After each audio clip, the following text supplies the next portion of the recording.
This week's episode of the HP Outdoors Waterfowl podcast is driven by Cornerstone Gun Dog Academy. Cornerstone is the world's most comprehensive online gun dog training resource. They've got over 160 videos, including everything you need to take your 7-week-old puppy to a finished gun dog. Visit cornerstonegundogacademy.com to sign up for their free preview module and begin your journey today. Cornerstone Gun Dog Academy, the most advanced gun dog training resource on the web. You are listening to the HP Outdoors Waterfowl Podcast, episode 129.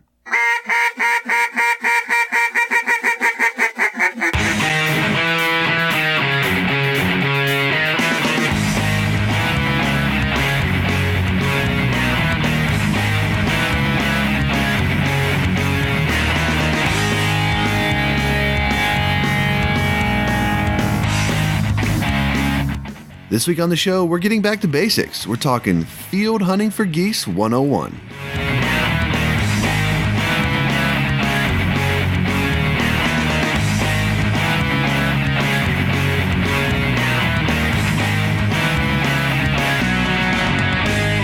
All right, welcome to the 129th episode of the HP Outdoors Waterfowl Podcast. I'm your host, Josh Palm, and we are your on-demand audio source for all things waterfowl and waterfowl hunting. Brought to you this week by Gunner Kennels, engineered for your dog, designed for travel, and built for your peace of mind. The G1 Kennel has set a new industry standard and put Gunner Kennels in a category all its own. Gunner was started to protect your pet, and it continues to be at the center of everything that they do. Gunner are dedicated to building the best and safest pet travel crate on the market because man's best friend deserves man's best kennel. Check out their G1 series of kennels and accessories at gunnerkennels.com. Also, thank you to 737 Duck and Goose Calls, original design, select grade components, superior sound, and unparalleled service. 737 takes exceptional pride in producing the finest quality, best built premium calls in the market today. They're made right here in America. They're only offered to consumers directly from their website. Shipping in the U.S. is always free, and international orders are now also accepted online.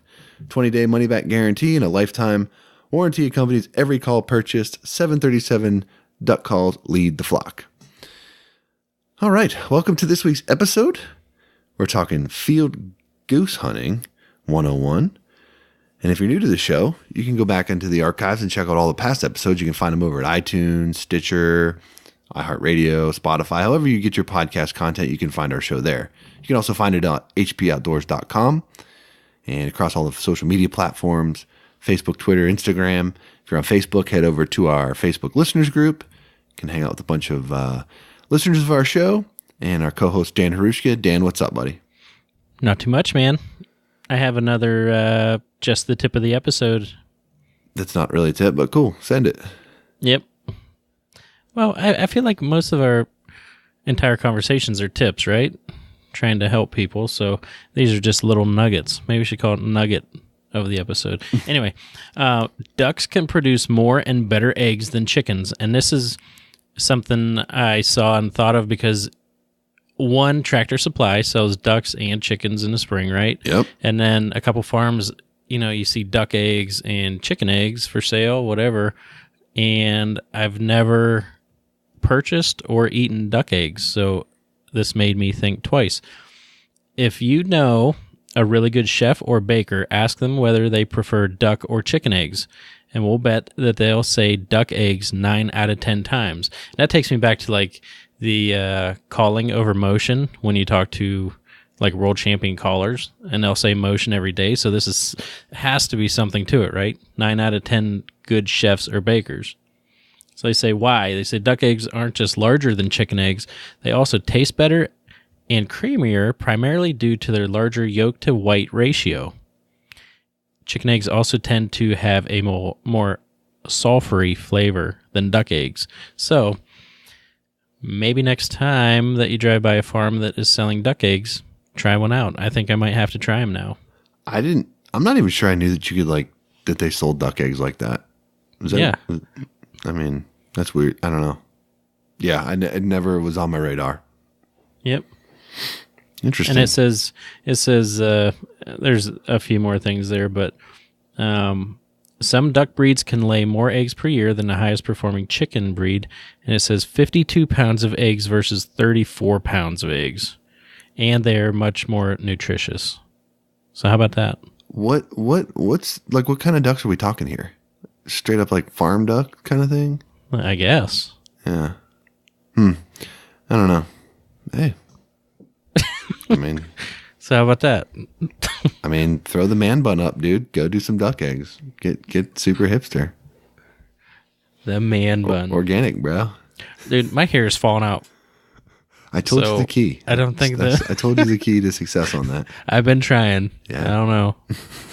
Still in the air about that. A man bun is not in my future. Yeah, mine neither, that's for sure. But what is in our future is the You Can Do But Tip of the episode, as we welcome back Barton Ramsey. He's like a weekly guest now. But Barton has our You Can Do But Tip of the episode. So let's go ahead and send that and catch up on the other side. Hey guys, this is Barton Ramsey from Cornerstone Gundog Academy, and this is your retriever training tip of the episode brought to you by Eukanuba. Today I want to talk about teaching a puppy to retrieve. Some puppies retrieve automatically. They just, from a very young age, will run out, grab a tennis ball, and bring it right back to you. And for other puppies, it takes a little bit of time for them to, understand or get in a rhythm when it comes to retrieving. The biggest thing I'll say is don't freak out either way. There's no reason to worry or to rush. I have had some very nice gun dogs. In fact, my nicest personal dog, Maggie, had zero interest in retrieving at all until she was about 16 weeks old. And so don't get too worked up over it if your puppy is not chasing a tennis ball or chasing a dummy. The biggest thing that comes to my mind about puppy retrieving is do not overdo it.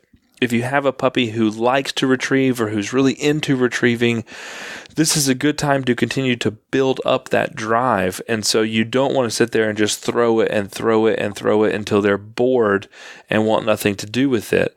Instead, throw the tennis ball or the dummy or whatever it is you're using, a sock in the hallway. Throw it 2, 3, 4 times so that the puppy is very excited about it, and then put it away. So the next time you get it out, the pup's going to be even more excited. Here comes the thing I really like to go get. And so you can use this time where puppies are very impressionable, and you can teach them. It's exciting when we get to retrieve. It's very exciting, and it's not boring, and it's not something they get tired of doing.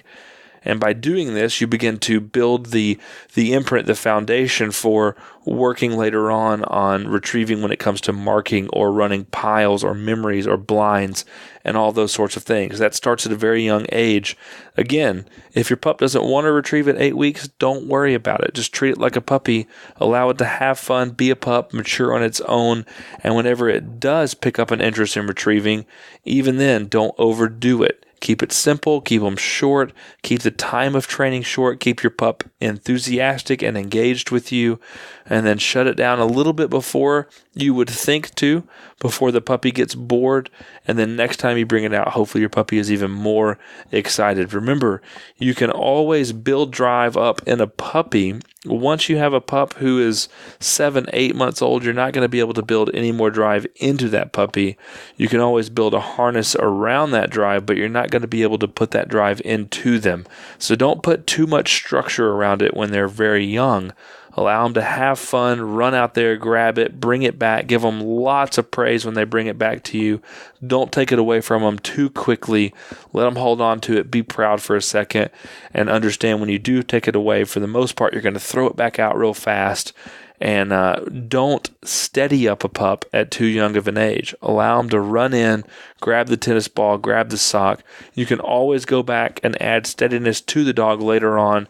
You can't go back at an older age and add drive. So build that drive. Don't worry about steadiness at a young age.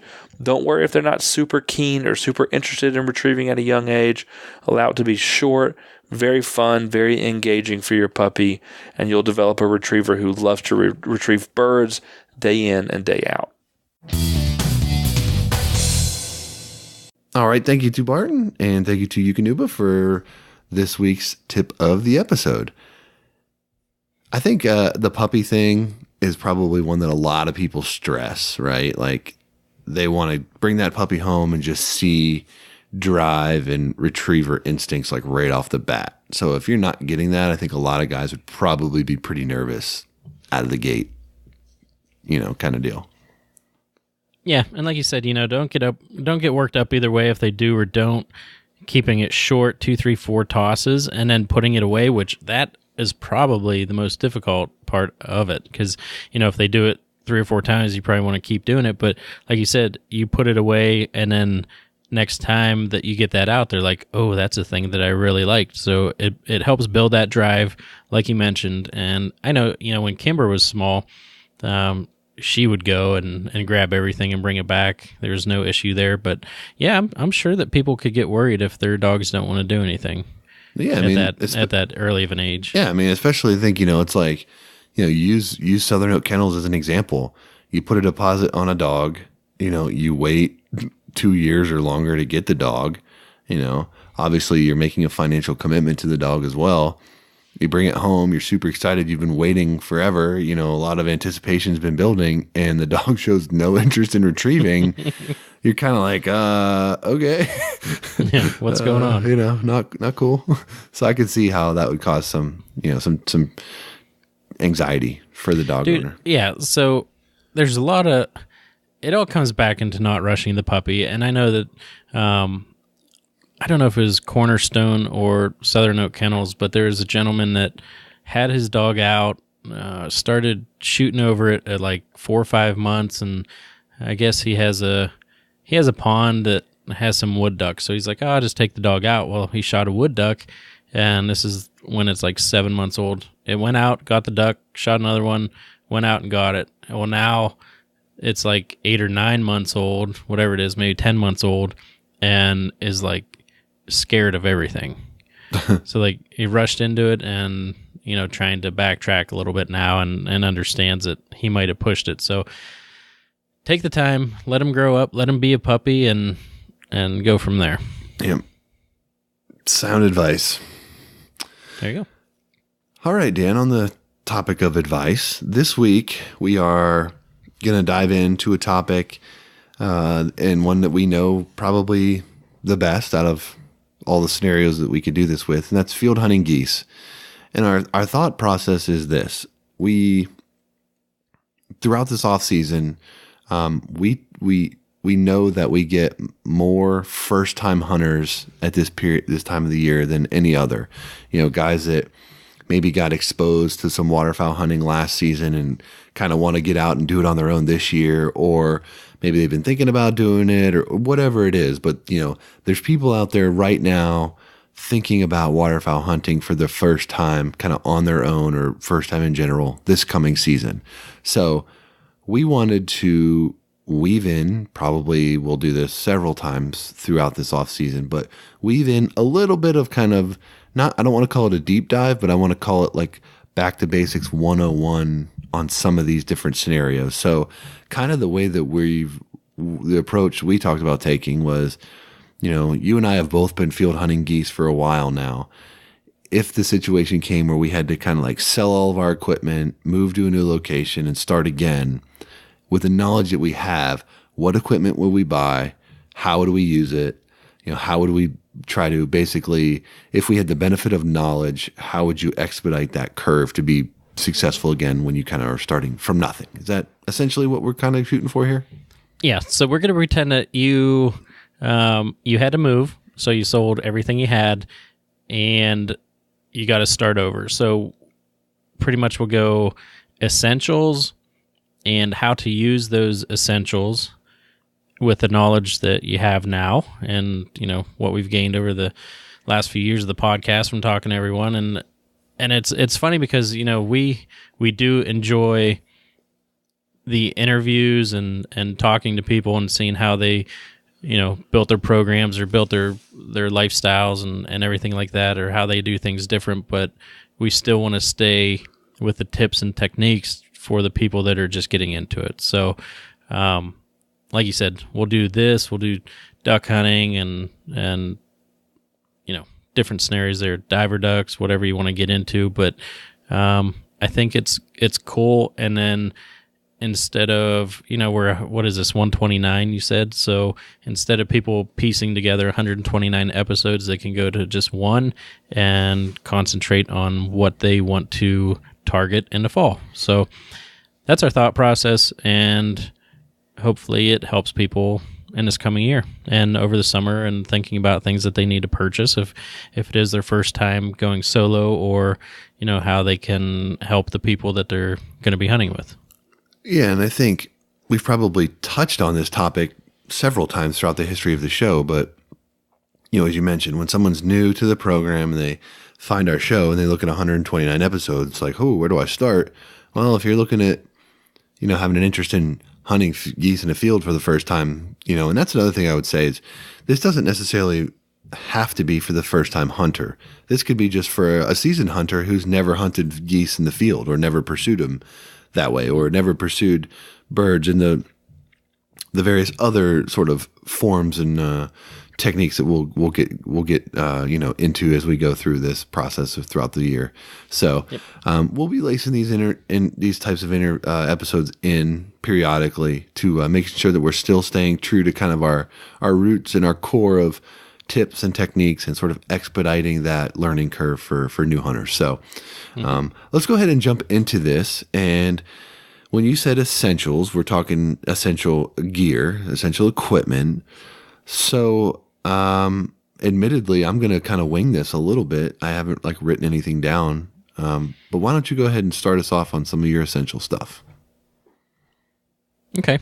And it's funny because one of my buddies that I took duck hunting this past fall, we actually had a cookout. Was a Saturday night, cooked ribs and chicken and stuff. And he just stopped and looked at me. He goes, "It's on this fall." He said, "Make a list of what I need." And I was like, "Well, you probably just need waders."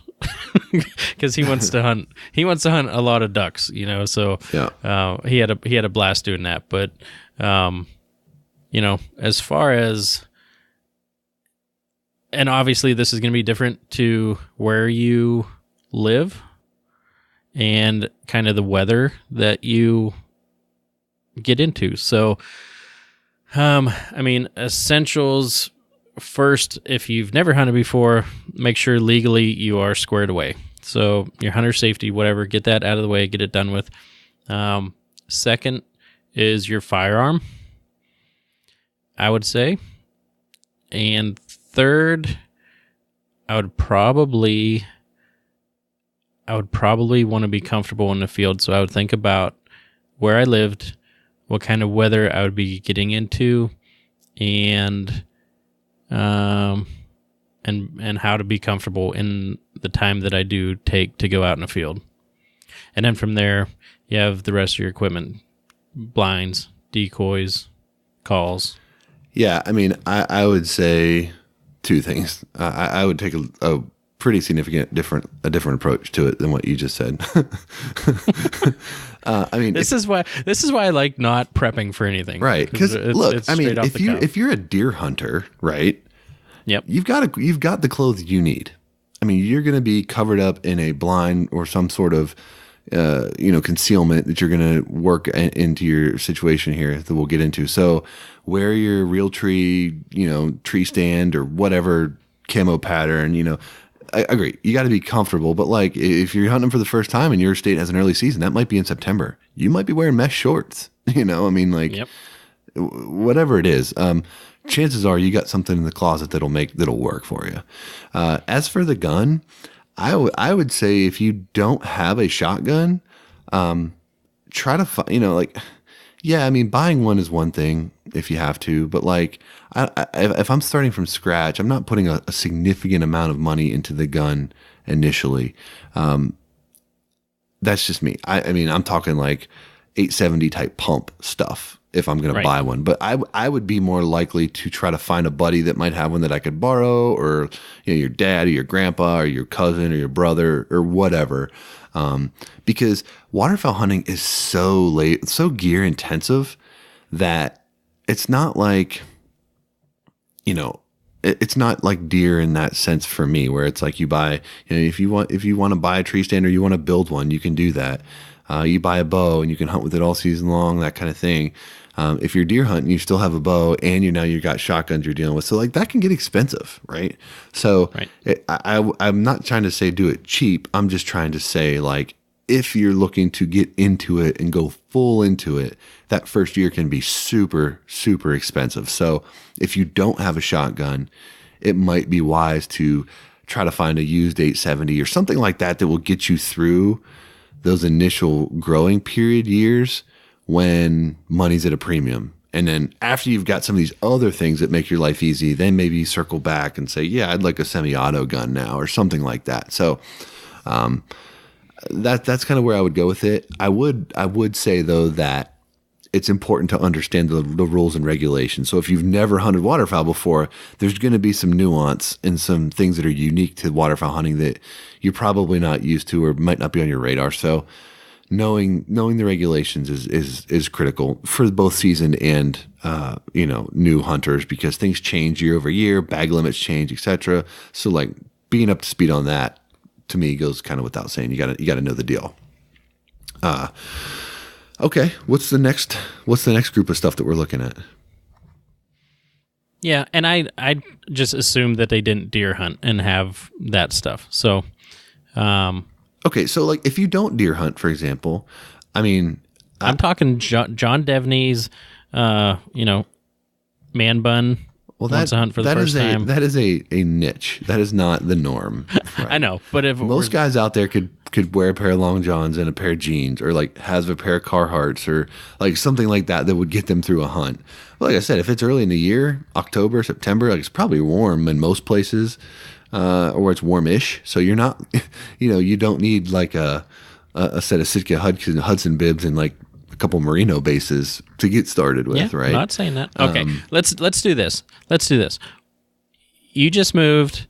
You had to sell all your guns, all your gear, all your. I would never sell a gun. Well, if you did, let's say that you did. All right, you're starting out. What do you need to get out in the field and hunt? Permission, dude. Number one. Oh my gosh.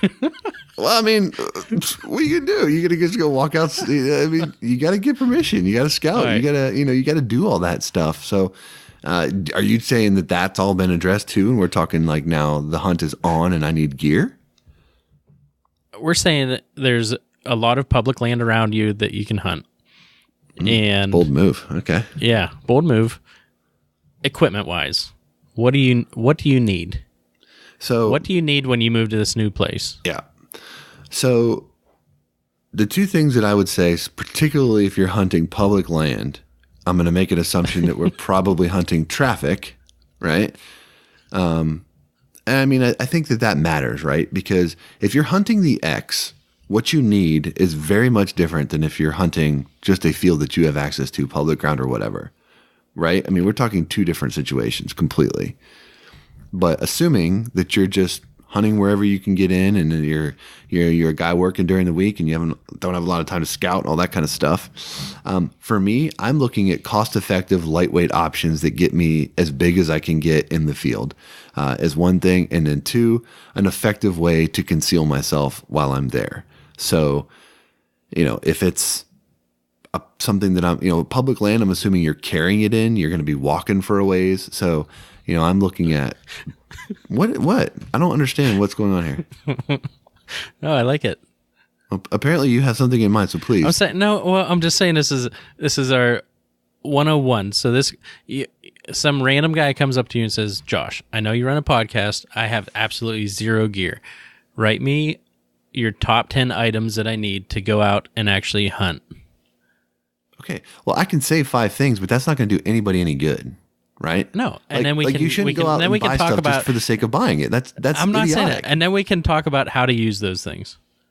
Okay, but the first thing you're going to ask is, to tell you how to use it, I need to know a little bit more about your situation. If you're telling me you're just going out to a public area and you're going to go out into a field and just set up and try to kill birds, that's different than if you tell me my uncle owns a farm and he said that there's been geese crushing this field, for 3 weeks on end.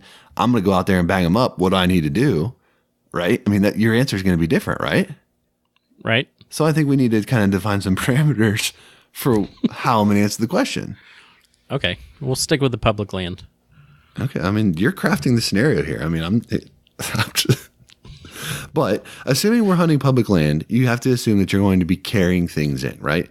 So the things that you're going to be entertaining here are going to be lightweight and portable. Because like if it's you or maybe one other person with you, you have to keep that kind of thing in mind. So I'm looking at, as far as decoys are concerned, I'm talking probably, I don't know, 3 to 5 dozen silhouettes if you can get them in a bag that you can carry between 1 or 2 dudes. I think you're probably talking about, a flag or something like that would be beneficial to have, a way to conceal yourself. So whether that's, a blind or some kind of like, lightweight sort of concealment, like sleeping bag type, arrangement. Again, that's going to depend on your budget probably a little bit. So here's the question. Why don't you start answering some of these questions, Daniel? So here's my thought. So this is a brand new guy. We're not spending a ton of money. Even if he had an uncle with birds on the X, would you tell him to buy something different than silhouettes or socks right off the bat? Would you tell him to buy full bodies? I wouldn't tell him to buy any decoys. I'd tell him to just go rake them off the ground or lay out, just cover up out there and let them land on you. I mean, that's the reality of it. I mean, if they're hitting that field, you don't need decoys. You just need to be hidden well. That's my thought on it to start. True story.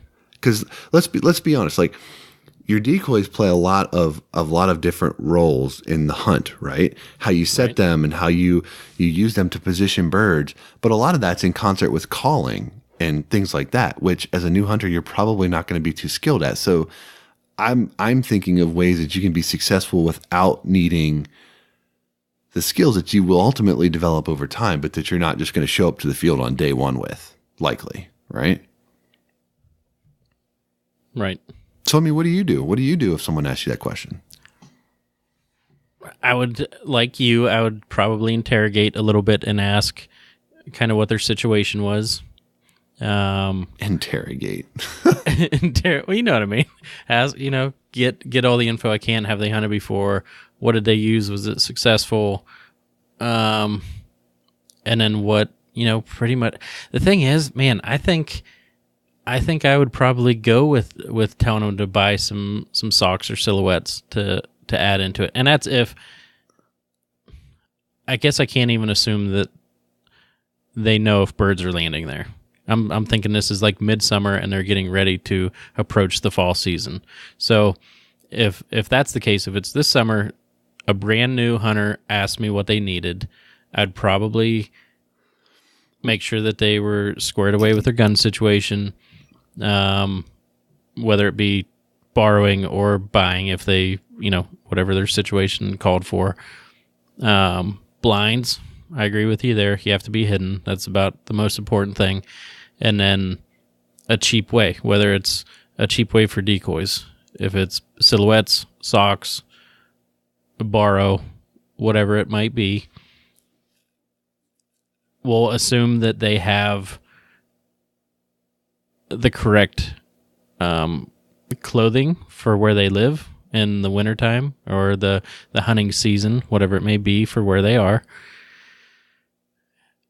And then from there, probably the last thing would be the calling. So as long as you have a flag, some sort of motion, if you are on the X or running traffic, and then kind of go from there. I'd probably feel out the conversation and either add or subtract. So I think it's probably not the best way to approach this, trying to say for one specific scenario. Because they're two different answers. So I think that was a bad avenue to go down. I think in general, if someone says, yeah, I got a family a farm that geese hit, but then I'm also going to try some public spots and I'm just going to see what I can get into, right? That scenario, you need to be a little more diverse. And that, I think, leads itself to the absolutely perfect scenario for a guy who's looking to get into it, to get some silhouettes and some socks. Because that gives you affordability, it gives you the flexibility, and it still gives you plenty of realism to kill birds. So And mobility, as far No as doubt, carrying no or doubt. whatever. And that has changed in the last couple of years, in my opinion. Like when I started waterfowl hunting, like literally when it was coming to decoys, like everyone, you just looked at full bodies. That was the way it was. Not that long ago. That's not that far back. So I think that's been a pretty significant shift. And part of it is because the full body decoys are not getting any cheaper. They're just continuing to go up in price and becoming tougher and tougher to get in significant numbers. So the socks and the silhouettes and stuff are a great option, and they're just as deadly. Now, there are some things, particularly with silhouettes and things that you have to consider when you're setting those decoys. When we did the episode with Big Al a while back, we talked about some of those things in depth. About maintaining a little bigger spacing than what you might think, because common direction is set your decoys the way that you see the birds in the field, right? So if they're really close together, you put them close together. If they're spread out, you put them spread out. If they're in family groups you set your decoys accordingly.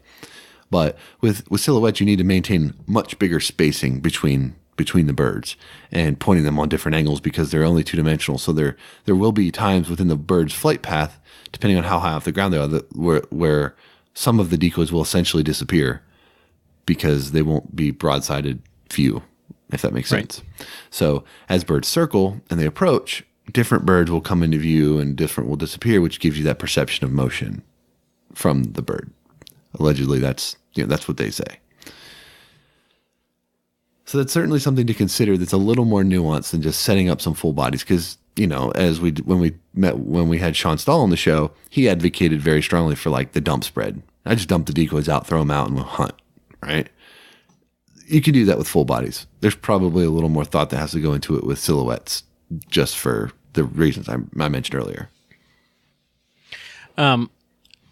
So I did do a little bit of research when we came up with this concept, and just looking up tips for decoys and placing decoys. And, when we were talking to Jake from White Rock, and when we, were hunting with On the Deck and out with Ben in Kansas, there are some tactics, especially with aggressive feeders like snows, right? Like they always want to be in the front of the pack. So they'll almost come and land. You want to be set up, towards the top of the spread. And some of the stuff I saw was put your feeders near the landing zone. So they said the feeders, they'll try to get where the food is, even Canada's. So if you have your blind set up, put more feeders around there, they'll try and get in closer. And even, another tip that they had was taking stakes off of full bodies and putting them on the ground. And that's especially when it's cold, because one of the first things they do when they, if there's snow on the ground, they'll land and they'll lay down, right? And they'll melt the snow and then be able to eat. So a few different tactics that, I guess it all depends. There's so many scenarios, but definitely. Yeah. And on that vein, I think there's something, becoming like a student of the game, to use a terrible reference, is important. So, this really kind of resonated with me. And I think the first time I heard this was on Bad Grammar with Scott Trinan, when he talks about, it's in the frame, it's framed around calling, but what exactly is happening on the ground? What is the scenario they're trying to mimic? And, when he's using it in the reference of calling, it's not like the birds are calling out to each other and saying, "Hey, we got all this food here. Come eat with us," right?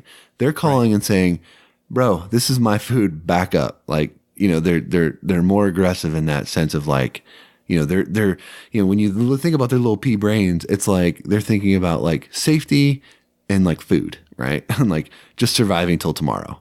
Right. So this is their food. Like they don't care about the other groups. If it's a small family group, they probably care about them. But other than that, it's like, stay away from me if you get too close. Like we're going to throw down. So think about that when you have your decoy set up, right? And what you're trying to convey on the ground to birds like flying around. And it's like, okay, this is where I want the birds to land. So I'm going to convey here that if I'm flying over into a bird, I'm like, oh shoot, I'm seeing all these birds feeding in concentration right here. There must be food there. I'm going to go in here and get mine, right?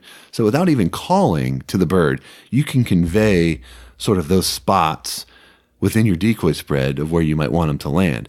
And then having the enough real estate sort of opened up around that area to allow them to come up into that pocket, that landing area effectively, will make it even easier to sort of, kind of harness those birds into a killable area of your decoy spread. And you don't need a lot of decoys to accomplish that. Right. Obviously it will depend on the size of flocks you're trying to decoy. You're probably not going to decoy like massive flocks, but I think for reasonable success, you want those smaller groups that are a little bit easier to work. Will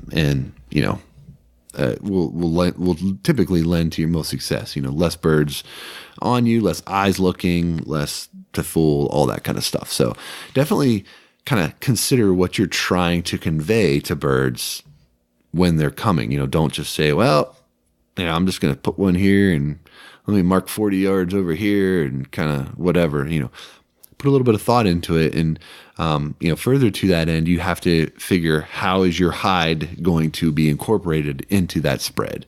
Are you going to set up, the common things you'll hear people is you set your decoys in a J pattern or an X pattern or the cat paw, whatever you use. I love the cat paw. All of that is just fancy ways of saying that there's no one way to do it. Right. I think it's more of like the better way to look at it is if you want to put your blind in a position where the birds will not be landing in your face because you're worried about your concealment, set your blind off to the side and then put more of your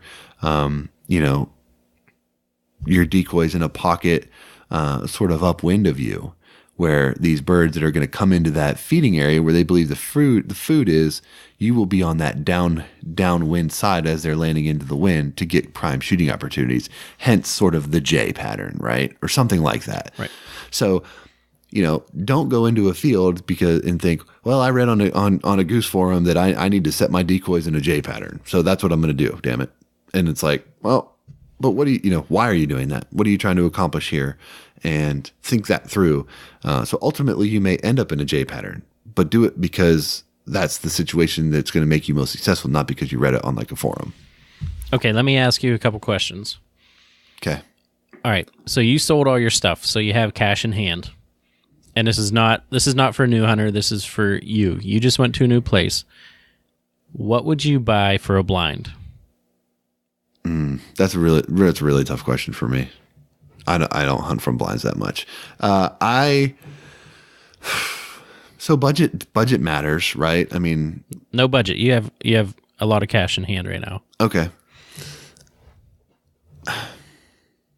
I would buy a. So, I like panel blinds, A-frame style blinds, in general. So I would buy one. Now, not knowing anything else about the scenario, I would have no idea if that's going to be an effective way to hunt. So I'd probably say to buy some sort of layout blind as well that would allow you. So, if money is no object, get both. But I don't know how realistic it is. If you have to only buy one, I would probably start with a layout blind because it seems like it would give you the ever so slightest edge of versatility and flexibility, particularly in the sense that you may have to fold it up and pack it in on your back by yourself if you want to go hunting, or with a buddy who might have one on his back as well. Sometimes moving A-frame style blinds for significant distances can be, burdensome kind of deal. And the brushing is a pain if you're by yourself or a couple other people. I mean, it's not like it's fun brushing a layout blind either. I mean, neither one are good, but yeah, it's a bigger blind, but it's way more comfortable. I find the hunt is more enjoyable out of that style blind. It has yet to have an adverse impact on birds that I've worked, but you brush them in well and you pay attention to that kind of stuff. So, it's a really tough question, and that's why these questions come up all the time from people, because they're just not easy answers. They're not sure. Yeah, and it all depends on so much. Okay, so what would you, again, you have cash in hand, what would you buy for decoys? Just with what you know, what would you go with? I mean, I'd I'd buy 3 to 5 dozen of your choice of silhouette decoys, whichever brand fits your fancy. Would you add socks in? Not initially. No? No, I wouldn't, because the main reason is, I'm thinking from a mobility aspect. I think, your silhouette satchels pack down really flat. They can be slung over your shoulder.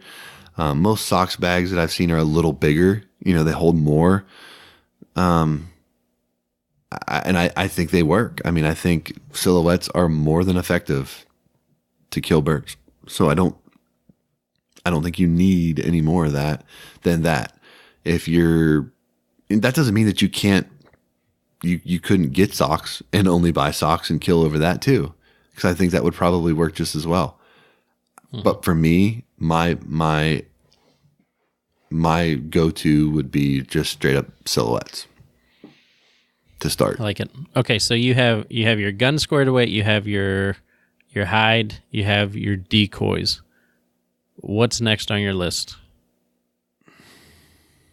I mean, field goose hunting. You're asking me for like gear. Yeah.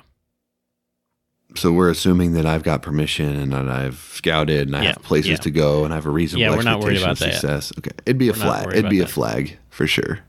Okay. Yeah. Particularly if I'm not comfortable calling, or even if I am comfortable calling, a flag is still going to be very, very important.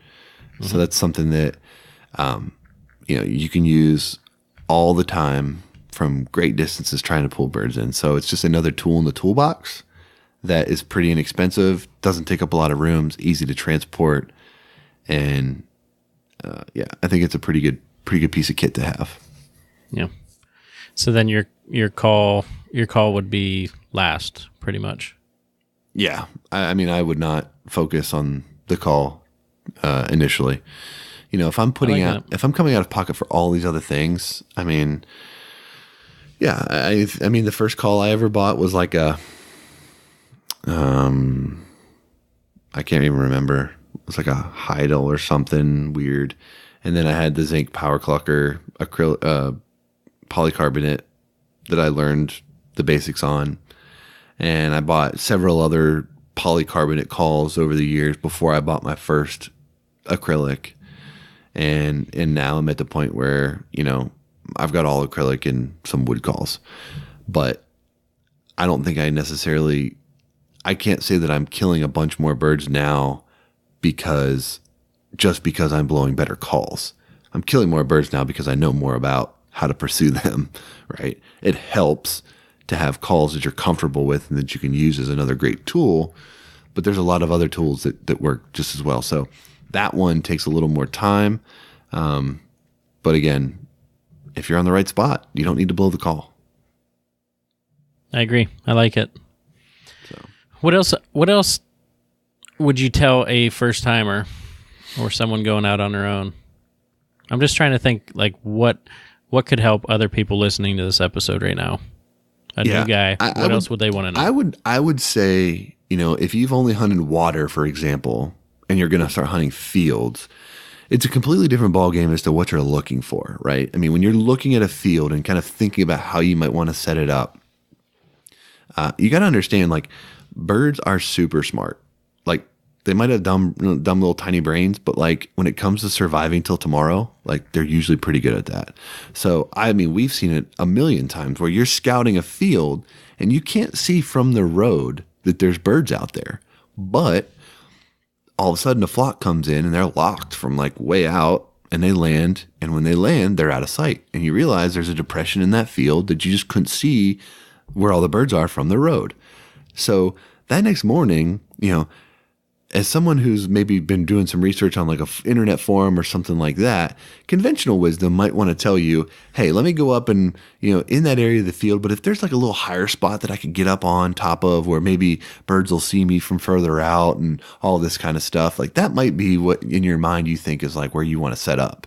Well, we can tell you and I both have experienced this where the place to be is where the birds are. So if it's down in a little depression that you can't see from the road, that's where you need to be, because if those birds have been hitting that spot 2, 3, 4, 5 days in a row or whatever, that's where they feel comfortable. So even if you're got a nice, beautiful decoy spread up on the ridge, and that might only be 100 yards or 50 yards or 75 yards up from where they want to be, you can be brushed in all you want. You can have the greatest spread. You can be beating the flag. You can be doing all these things.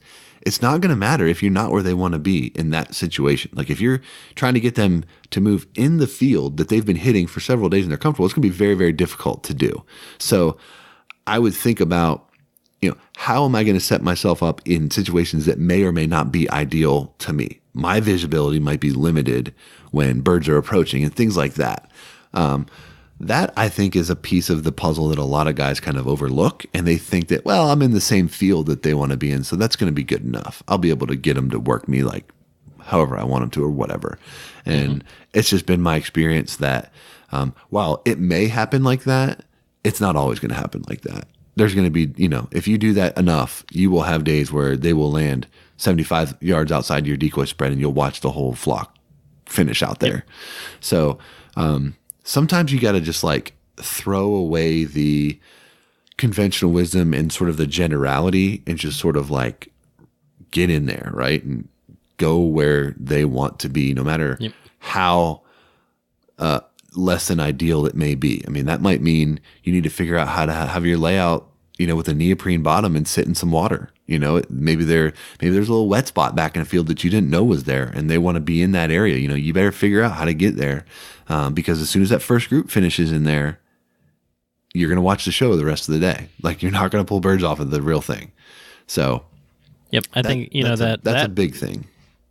That proved true on the one opening day for us. They landed, 50 yards outside of our spread, to where, they had already pretty much eaten out where we were at in a grass field. And then on the opposite side, a different opening day that you weren't up here for, there were literally 3 groups of hunters. One was in a tree line. We were right where the birds wanted to be. And then there was another one about 150 yards down from us that came late, and we begged them to come with us. And they ended up sky busting as birds were coming in, and we ended up killing 30-some birds. So I don't know if they might have killed 2, and the guys in the tree were just sky busting over the trees. So definitely scouting is key, and I would definitely tell them to listen to as many episodes as possible of our podcast, as we have a lot of tips and tricks throughout the years we've been doing this. Yeah, and another thing I would say too, that's different from compared to like a water scenario, is at least for geese, at least where I hunt, and this may not be true for everywhere, but so this is a little bit of a generality. But when we hunt geese a lot on water, and it's normally the holy grail of like the loafing pond, right? So they're not roosting on this water. They come off the roost, they go out to feed, and then like mid-morning they come into this loafing pond to loaf all day, and we just pound them, right? This is not a scenario where, I'm a good enough caller to where I call all, every hunt I'm calling, right? But like, this is a scenario where I'm on water where I'm not going to hammer them, because this is not an aggressive scenario, right? Like, most of the birds are very relaxed. They're here all the time. Like, it's super chill. It's not the field situation where the competitive nature is coming out because of the food resource there.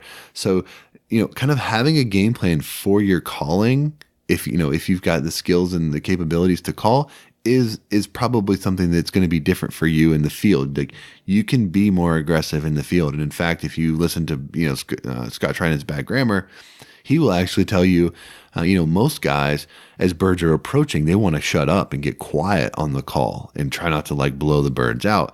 Where in fact, if you listen to real geese in the field, as birds are coming in and beginning to finish into the spread, you'll hear them kick up because they're sending that warning, like, back off my food kind of deal. Mm-hmm. And we've seen this happen many a times when, the bird's got the landing gear out and they're about to touch on the ground, and you hammer them with a call, even though they're like on the edge of your spread or in your decoys, they will literally pick up and shift towards you another 5-6 yards closer to you. And it's just like magic, and it's over at that point. So I would say you can get away with a little more aggressive calling style and technique than you can if you hunt geese primarily over water. So if that's something that's new to you, understanding the cadence and practicing those new cadence can be important. And also, like for where we hunt, we have to be careful because most of the fields that we're hunting are very small and they're tree wood lined. So you get a lot of really unnatural echo and things like that you got to worry about if you're hammering calls in these areas. If you're hunting out in the Midwest or something where the fields are much, much larger, you may have to, if you have the ability, lay on the birds just to get them to hear you kind of thing. So having an awareness and a mindset of what you're hunting and what you're trying to do and what you're trying to convey is important. I think that's a good point, what you were saying too. Like, out west compared to here, or flat ground, no trees, and that's something that has always deterred me from going with socks because we don't have sustained wind, right. And even though they have the back clickers to them, the spines, if you will, that keep them up, they don't move that much just because there's so many trees that we don't have that low wind. Where right. out west, I mean, you get blown away and those things are, flying around and look natural as can be just because there's so much movement. They look awesome, I think. So, again, depending where you're at, will decide what you end up purchasing. Yeah, it's very much specific to your area. And keep in mind, though, a lot of that stuff, while it may be effective in helping you kill birds, I hate to be like the old timer mentality, but they used to kill birds over painted, bottles and cut up tires and stuff like that. So I'm not saying that motion doesn't work, but it's not an absolute requirement, right? And right. A lot of that stuff is, they're playing to our instincts as hunters, right? It's like, oh, well, yeah, if I can make my decoy spread look alive in a field and everything moving around, I'm willing to spend a little bit more or whatever to have that. Is it necessary? Probably not. Will it help you? It might, certainly on some days, I'm sure it will.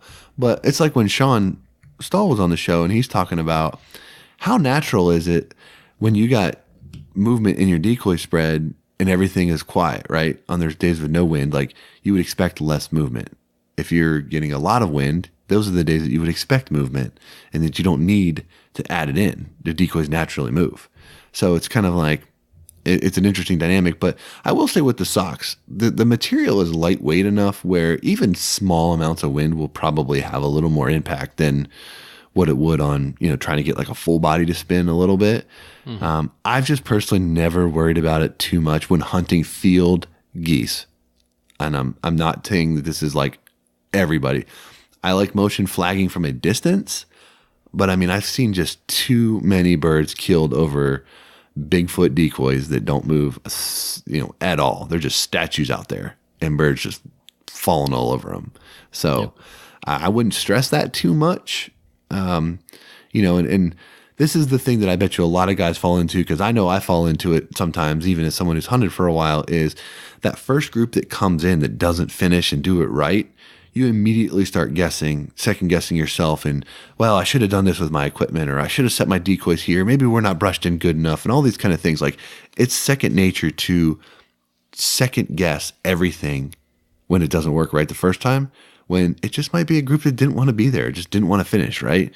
So maintaining some poise and some patience, if it doesn't work out immediately, it can be a good thing, because the second you jump out of your blind to start moving stuff around, boom, another group hits the horizon and you're caught with your pants down, and they're probably not finishing either because of that reason. So it's like, it's very hard to stay that way, but the more research and the more confidence you can instill in yourself leading up to that hunt will definitely help. And I think there's something to look at when that happens. If the geese are wanting to be there and they kind of like glide away, then I'll give them another chance, maybe 2 more chances. But if they come in and get to, say, like 50 yards, 75, 50, wherever, 75 yards, and they absolutely like just U-turn it, just straight 90 away, then I'm looking for what's wrong. You know what I mean? Like if they definitely flare off of something. Yeah. No, that's a good point. That's a good point. Understanding the difference between a flare and not a flare is important because everybody will say when they don't finish, "Oh, those birds flared." And when a bird flares, like it, they turn hard. The urgency in their wing flapping is definitely different. You think about it. It's like if one of your main goals in your life is surviving till tomorrow, and you see something that you believe could cost you your life, how would you react? Right? You're not going to kind of just like circle a couple times and be like, no, I'm just going to kind of, it's like, I'm out of here immediately. Right. Right. So there's definitely a difference, and understanding those differences is important. Yeah. I mean, if they're working your spread and coming down and end up either landing somewhere else in the field, I mean, that's not good. But if they kind of just move on to another field, that might be where they've been feeding the last couple of days. And maybe that's not the group that you've been seeing in there. But if they turn and are scared, like you said, they're flapping hard and will do anything to get out of there, pretty much like you jumped out of your blind and ran after them, then you need to take a look at what's going on because there's something that scared them off. So, yep. I don't know, man. Anything else you can think of? I think we're kind of gave a good little baseline of things to think about if you need to get started. Yeah, I think, my sort of closing remarks on this deal would be, if you want to hunt field geese and you've either never done it before, or it's your first time hunting, whatever your situation is, the only wrong move is to do nothing at all. You will learn every time you go, and you'll continue to learn every time you go for a really long time. And, there's no right or wrong way to do it. There's different ways to do it, and that's it. So whether you have the nicest, newest layout blind, or you take a piece of burlap and you've got some brush on it and you lay in the field, whatever, there's a million ways to do it, and none of them's any righter than the other one. It's all about just getting the opportunity to get on birds. So I would say fear and uncertainty is normal, but just embrace that as part of the experience and go in with realistic expectations. If you go in and you get an opportunity to work, have some groups work you and stuff, just soak that in and learn, and just take in what you're observing and figure out the puzzle, right? It's no different than when you're hunting any other conditions. It's like, it's a puzzle that you're trying to put pieces together, and every group that comes your way is another piece that's helping you put the puzzle together. Unfortunately, it's a really big, long puzzle to put together, and it takes a really long time, but it's some of the best hunting experiences you'll ever have, hunting aggressive feeding birds in the fields, whether it's specks or snows or Canadas or whatever. It's great, and you'll meet people that all they want to do is kill birds in the fields, and there's nothing wrong with that. So if you think it's something that you'd like to try, or you've been kicking around the idea, hopefully this episode helps you a little bit, at least maybe give you the confidence to say, you know what, screw it, we're just going to try it and see what happens. Also know that there's, a lot of resources available to you to discuss, come to the Facebook group that we've got, or email us or message us on social media and stuff like that. And, we're certainly willing to help you the best we can. But, I think the one thing you got to remember is the way that they hunt geese in Oregon in the field is different than how they do it in Nebraska. And it's different than how they do it in Pennsylvania. And it's different than how they do it in Illinois. There's going to be some similarities in general, but the nuance and what's going to separate the people that are successful, week in and week out, and the people that aren't are the ones that can tune into that little nuance and figure out that piece of it that's going to sort of separate you from the other guys out there. This will be my one last thing before you even ask about it. But Snap. It's usually something I've heard you say it before, and you haven't said it yet today. But set realistic expectations. And I know that you've said that before. I literally thought I just said that. I didn't hear expectations. I mean, it was pretty close. It was pretty close, but yeah. In spirit, that's what I meant. I meant to have realistic expectations and realize, when you go on a guided hunt for 3 days, that guide is trying to make sure that you get one good hunt. You know what I mean? If you get one good hunt, and these are guys that hunt every single day of hunting season. Oh yeah, guys, you can't have two good hunts if you don't start with one good hunt, right? There you go. So that's their goal, to get one good one. And just know, if you don't know that much about it, and look at these guys that know just about everything, and they make their living off of it, and they want to get one good hunt out of a 3-day hunt. You know what I mean? So the realistic expectations is definitely somewhere that you should start with. Yep, totally agree. And there's lots of good resources out there. Some of the best recommendations I make for people is, like when we're talking about our scenario, if you're moving to a new area, reach out to your local Delta chapter, your local DU chapter, meet guys in the area. They might not be immediately saying, hey, let me bring you out to my lease or whatever, but you can pick their brains about how they work birds in the area. And are you pretty much, some areas of the country, to say that you hunt geese over water is insane. They're like, no, never do that. Here, we hunt geese over water 90% of the time. That's just how we get on them. So it's different everywhere. And those are good resources of people that are at least going to be like-minded and willing to engage at some level. And over time, as you're around more and get to know them better, they'll be more forthcoming with things like that. It's just like everything. You got to kind of build your network and sort of, put your time in. But if you've got experience hunting waterfowl in general, you're going to be way ahead of the game rather than someone who's coming in fresh, which is obviously a much steeper mountain to climb, to that end. But it's definitely one worth climbing, and encourage everybody to do so. All right, man. I can't not ask. Do you have one more thing before we go? I don't know. I enjoyed this conversation. I think it'll help a lot of people. And to be honest, I'm just kind of tired. Today's Wednesday. A week ago today, I was in the ER with one daughter with a hole in her head from landing on a rock, and got that glued up, medical glue. And currently my wife is texting me, and I have 2 children. The other 2 are puking and have fevers. So it's been a good run. I'm telling you, your house is like a war zone, dude. It is. Jeez, oh man. It's wild. That's where I'm at. That's my one last thing. I hope a few people take this and learn from it. And like you said, send us questions and we'll answer them. I think we always get back fairly quick. So try to. Every once in a while, some of them come in and I miss them. And yep. I apologize for that. But so yeah, if you send us a note and we miss it and we don't get back to you in like a day or two, just hit us up again. Like, chances are I saw it and I put it down to like change my kid's diaper or something, and I just forgot to respond to it. So we won't take it personally. Just hit me up again and be like, dude, can you answer me? No problem. So anyway, hopefully you guys enjoyed this week's episode. Certainly hit us up on our Facebook group. Love to hear what you thought of it, and if you'd like to see more stuff like this.